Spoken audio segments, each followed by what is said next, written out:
السلام علیکم ویورز، پیش خدمت ہے آج کا حسب حال. میں ہوں آپ کا میزبان جنید سلیم اور میرے ساتھ ہیں ناجیہ اور آپ کو بہت عزیز عزیزی. آج ہم بات کریں گے لاہور میں کل کی افسوسناک صورتحال پر. اس کے علاوہ شو میں شامل ہے خواہش نامہ، سیاسی فلم اور خبروں پر تبصرہ. مگر سب سے پہلے ملک میں تیسری سیاسی قوت کے امکانات. تیسری قوت کو سلیم کرلا پارٹی بنا رہا ہے جی. اپنے دوست کو کہاں لے آئے اس بات میں یار؟ نہیں تو یار اور کون ہے پھر تیسری قوت کو؟ ہیں کسی کے امکان آنے کے؟ نہیں، امکان فوری امکان تو نہیں ہے کسی کے آنے کا تیسری سیاسی قوت کے طور پہ ابھرنے کا، لیکن ہر صحت مند جمہوری معاشرے میں تیسری جو سیاسی قوت ہے وہ ہمیشہ ایک بیلنسنگ فورس کا، بیلنسنگ فیکٹر کا کام کرتی ہے.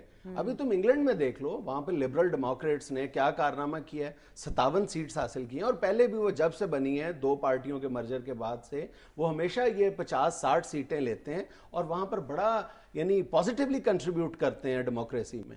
نہیں مگر ادھر جو تیسری چوتھی پانچویں چھٹی پارٹی ہیں وہ تو ان دو پارٹیوں کو ہی چمڑ جاتی ہیں جو بڑی ہیں.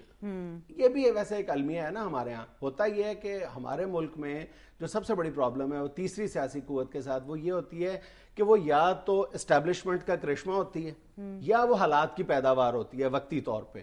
حالانکہ اگر یہی سیاسی قوت جو ہے یہ ایک پولیٹیکل پروسیجر یا میکنزم سے گزر کر آئے تو پھر وہ بہت دیر پا اور مؤثر رول پلے کر سکتی ہے. نہیں تو یہ اب دوبارہ کیوں شوشہ چھوڑا گیا جی؟ یہ جو اس دفعہ سیاسی قوت اگر ابھرے گی، جس کے مجھے فوری امکانات تو نظر نہیں آتے، لیکن یہ جب بھی ابھرے گی یہ اس بار اسٹیبلشمنٹ کے کندھوں پہ بیٹھ کے نہیں آئے گی، یہ بلکہ اپنے زور بازو پہ آئے گی. ہاں البتہ جو کچھ عرصہ پہلے وکلا کی جو ایک شاندار تحریک چلی تھی، اس وقت ایک واضح طور پر بڑا ایک خوبصورت امکان نظر آیا تھا تیسری سیاسی قوت کے ابھرنے کا.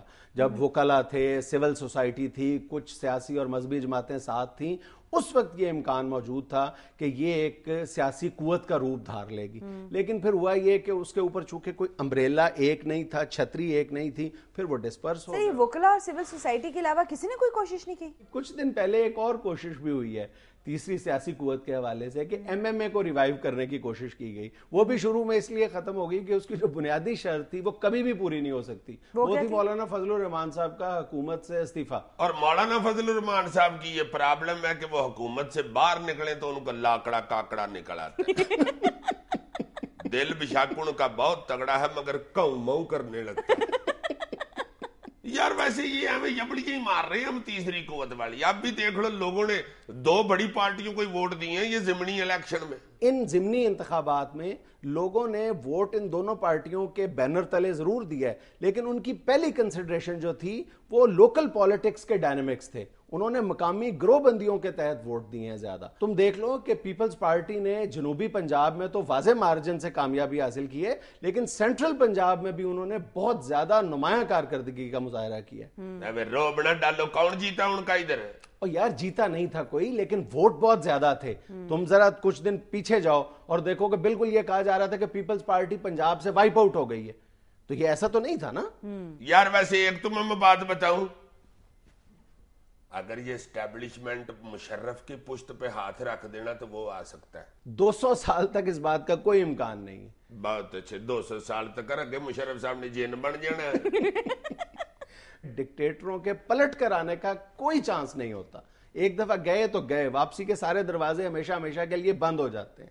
اور اسٹیبلشمنٹ کو کیا پڑی ہوئی ہے کہ وہ ایک چلے ہوئے کارتوس پہ یا پٹے ہوئے گھوڑے پر اپنا داؤ لگائے. اور تم یہ دیکھو کہ ان کے ساتھ ایک بہت بڑی پرابلم ہے مشرف صاحب کے ساتھ. ابھی تم نے پرسوں پڑھا ہوگا کہ نیو یارک میں ان کو فلائٹ سے، جہاز سے اتار لیا گیا کہ جی جہاز میں ایک ایسا بندہ سوار ہے جس کی وجہ سے آپ کی جان کو خطرہ ہے، اور ان کو لندن جانے سے روک دیا گیا ہے.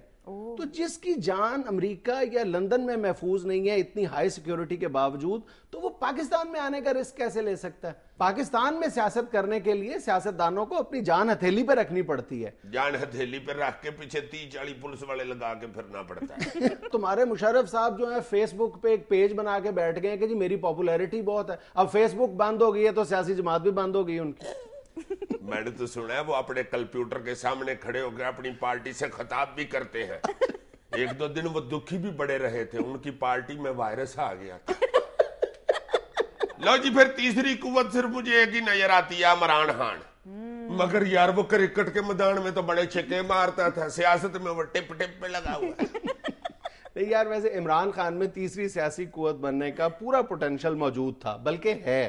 عمران خان کو بے پناہ ایڈوانٹیجز حاصل ہیں. دیکھو جب وہ بات کرتا ہے تو ایک عام آدمی اس کی بات غور سے سنتا ہے، یہ سوچ کے کہ یہ جو کہہ رہا ہے یہ ٹھیک کہہ رہا ہے، اور لوگوں کو اس کا یہ لب و لہجہ اور سٹانس پسند آتا ہے. عمران خان کے اندر کچھ بلٹ ان فالٹس ہیں، یعنی انجن چھوٹا ہے اور بیٹری بڑی لگی ہوئی ہے.